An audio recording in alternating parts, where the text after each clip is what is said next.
Welcome to Diablo 4. Your journey through Sanctuary into the depths of hell is just beginning. Ask yourself this. Are you ready? The hordes are coming. So prepare yourself. Welcome again. This will be the most complete and up-to-date beginner's guide to Diablo 4. Everything you need to know to get yourself started will be right here. Let's talk about world tiers. World tiers will be the difficulty level that you choose to play the game at. When you first start the game, you will only have access to World Tier 1 and 2. But we're going to cover them all and the benefits. Starting with World Tier 1, this is recommended for players between level 1 and 50, and for those that are new to Diablo and only want a light challenge.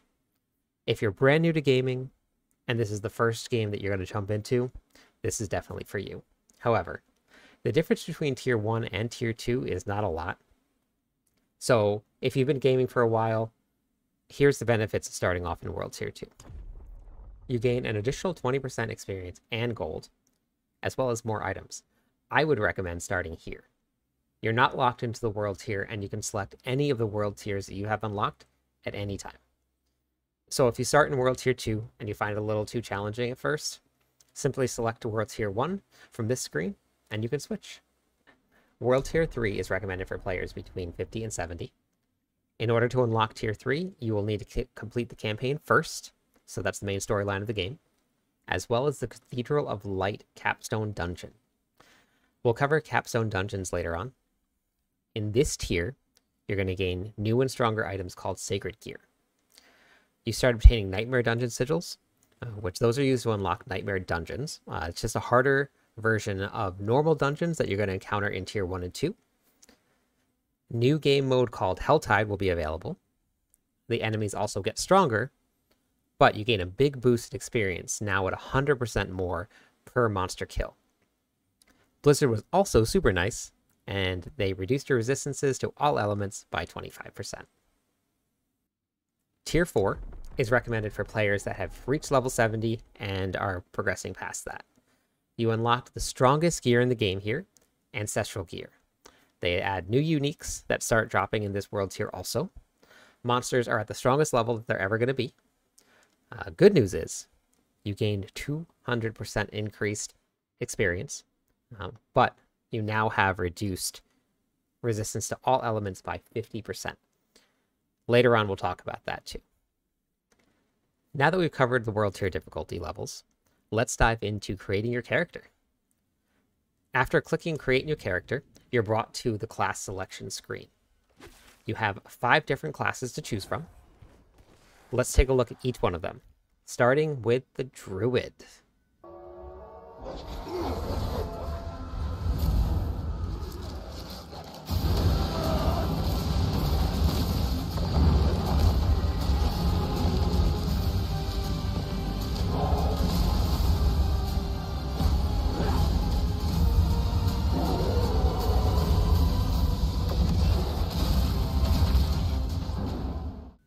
Let's take a look at the Rogue next.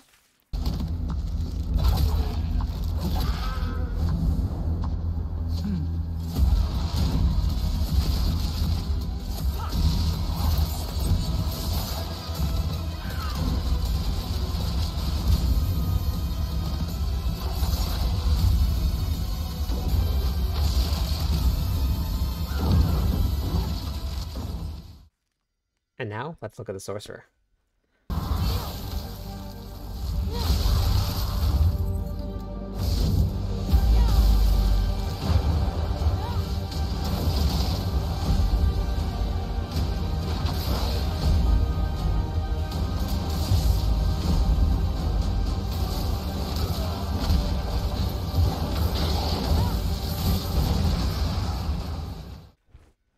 The Necromancer is next.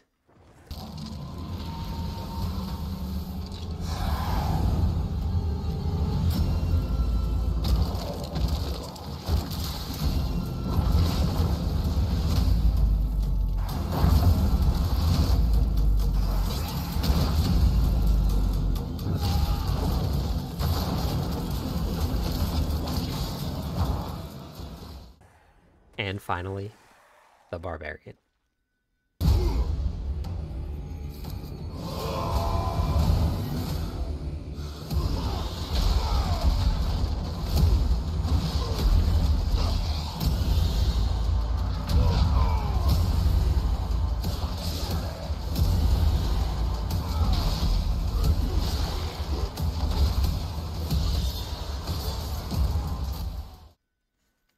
Once you've decided on which character you want to play, select that character.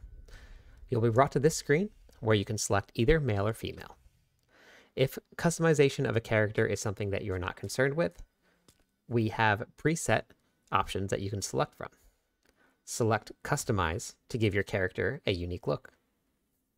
The first screen, you'll be able to change things like your skin color, your eye color, even your face, if you don't like it. To move on, either select the next button or click on Hair. From this screen, you can change things like your hairstyle, your facial hair. You can even select different colors for them. You can again select Next or Accessories. We can change things like the war paint on our face, different earrings and jewelry. Even our tattoos are customizable. I'm going to find my favorite one. The colors of the tattoos are up to you too. Congrats, you have finally customized your character. Click on Finalize now. This is the last step. This is your first character. You won't have the option to skip campaign. After you've completed it, you can choose to skip it on your next character. If you've never played Diablo or a game like this, I would not suggest starting with hardcore characters. If your character in hardcore dies, you can never play it again. It's dead forever. Diablo is a seasonal game. What does that mean? Each season, all players that are participating in it will start from level 1. What are the benefits to playing a seasonal character? If you look over here at the leaf, it gives you information about the current season. We are currently in the season of constructs. What a season is and does is they add all new quests, bosses, new dungeons. This season, we get a seasonal companion that follows us around, a seasonal journey, which is a progressive quest line that you gain rewards the more you complete each task throughout the season. New aspects and uniques, and fun new cosmetics. At the end of each season, all your characters are transferred to what they call the Eternal Realm, where you still have access to play them, but they don't get to keep any of the seasonal mechanics that you just were playing with. So you won't lose your characters at the end of the season, but at the start of the new one, you will have to start again at level 1. I do highly recommend playing the seasonal characters. It's a ton of fun. It adds spice and flavor to the game. You're going to get a bunch of new stuff each time. You get to try new powers, new abilities. Highly recommend it. And now we're here. It's time to get into the game. Enter your character's name, hit Start Game. Here you can select either Seasonal or Eternal Realm. Then you select your world tier and start. You'll get to enjoy amazing cinematics. I'm going to skip it just for the sake of the video, but please enjoy them. They're stunning.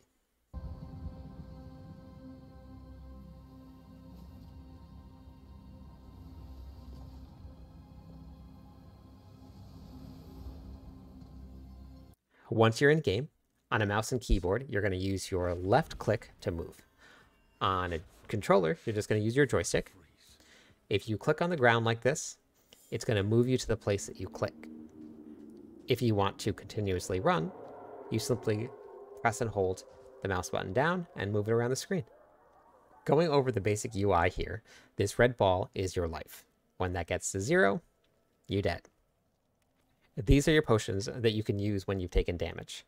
This version heals you for 17 life and 35% of your life over time. You can upgrade these as you level up with your character. After you've progressed through the campaign, you'll eventually have access to ride a mount. This will be your horse. Once you've unlocked that, you can use it at any time, anywhere, even on a brand new character at level 1. These slots down here along the bottom will hold your abilities and your spells. The numbers below them is what you'll press to use each of these abilities and spells. This is your evade. You're going to use this by pressing the space bar. This ball here is specific to each class. It will have its own unique form of resources to cast abilities and spells. Mousing over this will show you how the resource is generated. For me, it's generated by using certain skills or taking damage. Before we move on, let's go over some basic settings that will help set you up for a great experience later on. Hitting the escape button, go over to options. First, we'll look at your mouse or cursor options. When you get further into the game, packs of monsters get really, really big, really flashy animations going off all over the place, and sometimes your mouse gets hard to find. Here you can select which size cursor you like. Personally, I like it right in the middle. You can see the difference if you hit the save button. Options here let you highlight your cursor so it's brighter to see. You can also look at the different colors you like. The only other settings that we're really going to go over in detail are the advanced tooltip information and compare. These two are incredibly important for understanding your gear as you start getting it through the game. Advanced tooltip compare lets you see either a plus or a minus depending on which stat is better or worse. When you initially mouse over an item that you're looking at, the compare option isn't on. If you hit the shift key while keeping the cursor over the item on the screen, it pops up showing you the item that you have equipped compared to the item in your bags. The green shows a positive increase in stats, while the red shows a decrease. Advanced tooltip information lets you see the range of stats that can go on your gear.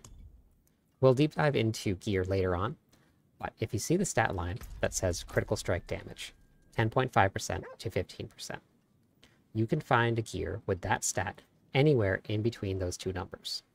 The number on the right-hand side is always going to be best. If I turn off this option and I look at the range again,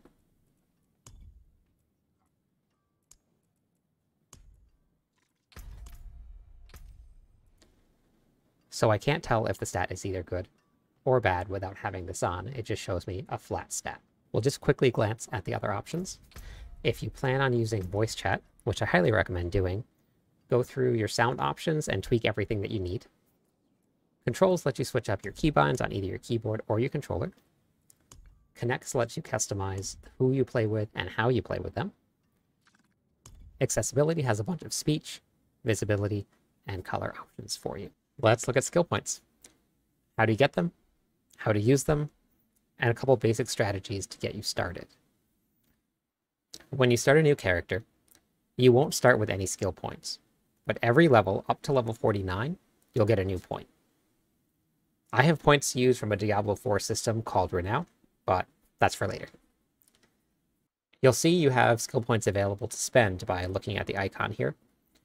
Clicking on that icon or by hitting A brings you to the skill tree. If you select this arrow, it'll expand your screen so you can see the tree better. Hitting escape or the X button brings the skill tree page back down to half. When you're back inside, if you scroll in and out with your mouse wheel, it zooms in and out. Simply click, hold the mouse button down, and drag around to move the screen. Let's open it up and break down the tree. Your tree will have 7 main categories, each serving different purposes. If you place your mouse on the center of each tree, it will tell you the category of the skills. This first section is basic skills. Basic skills require nothing to use them. They also generate resources for you. Each of the major nodes, which is the bigger ones, for Barbarian, Lunging Strike, Bash, Frenzy, Flay, are the main abilities. That's why the boxes are bigger. Each connecting line has an enhancement from the main skill. You have to go in order to select the next upgrade. You can only select one of the 2 final upgrades. If you accidentally select the wrong icon, just right-click and it'll refund your skill for you. Hovering over each square tells you exactly what it does. Lunging Strike generates 12 Fury, a Barbarian's main resource. This ability also lunges forward and damages the enemy for 14. The damage number increases as you level up and you get better gear. A couple things to pay attention to on these nodes. The green here, this tells you what type of skill it is. This part here tells you what type of damage it does. And it also tells you the requirements needed to use the ability. If we look at the second section, you see the skill point icon and a 2 next to it. If you hover over it, it says that you need to spend 2 skill points to unlock this. So let's spend 2 skill points in Lunging Strike. The red bar fills up as you spend each point to connect the trees together. After you've put 1 point into Lunging Strike, if you look at it again, we now have the option to upgrade it. Instead of saying 0 out of 5 here like it used to, it now says 1 out of 5. This means we can put up to 5 skill points into this node. Each point upgrades that skill. Lunging Strike does 16 damage instead of 12 damage by putting a second point into it. But instead of upgrading, we're going to enhance Lunging Strike by taking the node Enhanced Lunging Strike. Lunging Strike deals 30% more damage and heals you for 2% of your max life. That's a pretty powerful enhancement. Now that we've spent the 2 points, we've unlocked core skills. These will be your main damage dealing abilities. These 2 nodes are just buffs to enhance your character in special ways. Let's look at them. Pressure Point. Your core skills have a 10% chance to make your enemies vulnerable for 2 seconds. If you look here, it tells you exactly what vulnerable does. Looking down the tree, it says we have to spend 4 points to unlock the next tree. You can spend more than that, but that's just the minimum requirement. So let's spend 4 points in core skills and see what the next tree is. We've unlocked a defensive skill tree, and I'm going to spend my remaining points here. As you level up your character and gain more skill points, it's important to read through your skills. Make sure that you're taking an equal number of both defensive and offensive skills. Make sure the enhancement nodes, like Pressure Point, affects the skills that you're currently using. You don't want to take a buff that increases magic damage when you're actually doing physical damage. As a basic rule for your first character, pick 1 basic skill, 1 core skill, and build all of your other skills around that. You don't want to have too many skills, like too many core skills, that spend primary resources, because you will run out very, very quickly. The last thing to cover in this first episode of the most complete beginner's guide will be how to attack and level up. If you look at our ability bar, all of the skill points that we just spent gave us new spells and new attacks. They automatically get put onto the bar. If you want to select a different skill, just press the S key to bring up the menu. This also allows you to drag all of your skills around into whatever position you want them. The game defaults basic attack to left click, core skills to right click, but do what's best for you. I'm going to move all of my skills so you can see what it's like for that first fight. In the top right hand corner of the screen, you'll see the minimap. Mine has an icon on it that we'll check out. It also has a yellow exclamation point. Below the minimap has the same icon next to Dusk on the Mount. That is our main story quest line. And all of your active quests will be there also. If you hit M, it will pull up your map. Your map won't be explored. It will show dark until you've traveled through the locations on the map. You'll be able to see the quests though. So if you mouse over it and right click on it, it will put a pin and give you a line to follow on your map and minimap. You can do this at any point on the map you want though. Now that we know where we're going, let's head that way and pick our first fight. When you first see a monster, all you need to do is click on them. You'll run over and perform a basic attack. After you kill them, you'll see the experience bar right above your skills fill up. Kleptonians, thanks for joining me.